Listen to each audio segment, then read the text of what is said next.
I don't know about you, but I'm really good at forgetting things. I'm the guy that forgets where his wallet and keys are constantly. It's a joke amongst my friends and family. Every time I leave someone's house, it's inevitable that I hear, Samer, wallet, phone, keys. At work, my team knows that I love the big picture, but too often I'm guilty of letting some details fall through the cracks. My wife, on the other hand, is the opposite. She's a machine. She never forgets anything. Everything is always in order. I don't know how she does it, but I'm so grateful.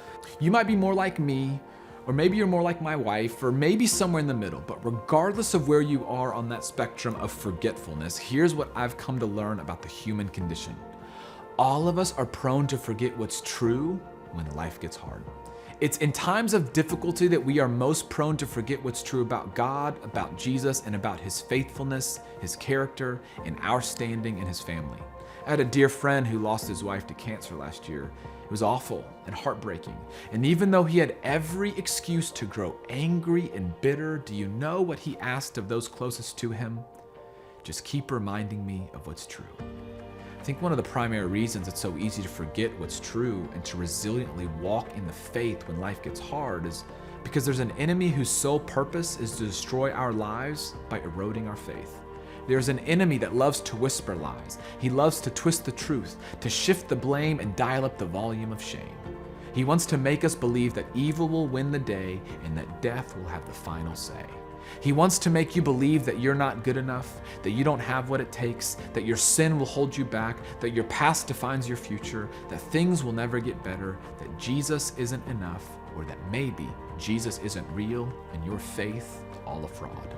But the Apostle John gives us a powerful reminder that we have to keep at the forefront of our hearts and our minds. The one who is in you is greater than the one in the world. The one in the world, Satan, whose goal is to destroy your life and mine, is really good at what he does, and he might have the upper hand on us alone. But John makes sure to remind us that we aren't alone. No, the one who is in you is greater than the one in the world. The Spirit of God that Jesus told his disciples would come, that he promised he would send, that he promised would be with us, he is greater than the prince of this world. The enemy is no match. The Spirit of God is in you and with me. He'll give you the grace to get through whatever we're facing. Ultimately, the Spirit of God that is in you is a seal, a down payment, a promise of our eternity that is to come, and the promise that Jesus will one day make all things as they should be, and death and evil and the lies of the enemy will be crushed forever.